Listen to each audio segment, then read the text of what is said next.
Welcome everyone. Recently here on my channel I've received numerous comments regarding various mathematical miracles of Islam, and some of them I found quite compelling. Let's take a look at a couple. Want to test a Quran miracle that you could verify yourself? The first human landing on the moon. By the way, do you know what an actual miracle would be? It would be anyone from an Islamic majority nation getting out of the dark ages of their religion long enough to develop the technology to land someone on the moon themselves.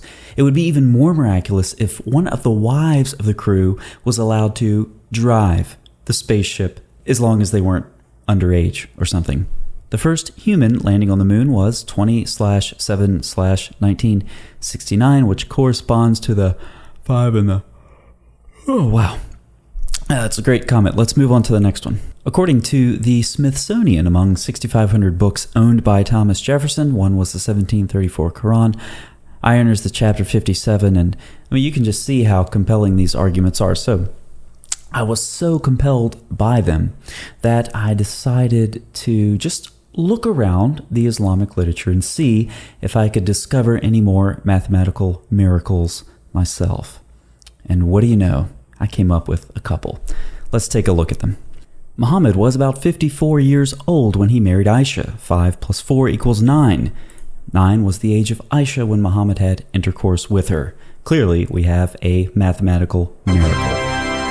Aisha was Muhammad's third wife. She was 6 when they were married. 3 + 6 = 9, and 9 was the age of Aisha when Muhammad had intercourse with her. Looks like yet another mathematical miracle. When you write Muhammad without repetitive letters, you get Muhammad, which has the numerical value of 47. Aisha has a numerical value of 38. 38 subtracted from 47 = 9, which is the age of Aisha when Muhammad had intercourse with her. Yet another mathematical miracle. Muhammad was approximately 54 years old when he consummated his marriage with Aisha. Aisha was 9 years old when the marriage was consummated. 54 + 9 = 63. Remember that 6. That will be important. Remember our 5 + 4 pattern. We take the 6 from our mathematical miracle on the top, and we carry that on and combine it with our mathematical miracle on the bottom. We get 6 + 5 + 4, which equals Surah 65:4, which is the verse in the Quran which allows prepubescent intercourse with young girls. So the surah and the verse in the Quran which allow prepubescent sex with young girls corresponds perfectly to Muhammad and Aisha's age when they had intercourse. That is clearly yet another astounding mathematical miracle. According to Sahih al-Bukhari, Muhammad had the sexual strength of 30 men, which is an exaggeration, a miracle in and of itself.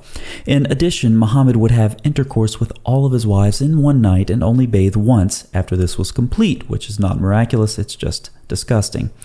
These types of sexual practices would leave Muhammad open to at least 20 types of sexually transmitted diseases, the sexual strength of 30 men plus one bath after intercourse with 11 women, and 20 types of sexually transmitted diseases equals 9. Which is the age of Aisha when Muhammad had intercourse with her. Now, I know the math doesn't quite work for this miracle, but this is Islam. Don't be distracted by facts and figures. This is a miracle. And finally, for our last miracle, the Quran has 114 surahs. You can rewrite 114 as 141 and 411 also. When we add these numbers together, we get 666, which is the well-known number of the beast, demonstrating that the Quran is the book of Satan. Given that Muhammad recited verses from Satan, and this number corresponds to the mark of the beast, we clearly have yet another mathematical miracle. I hope you'll start to notice some of Islam's mathematical miracles yourself and post them in the comments below. I'll see you there.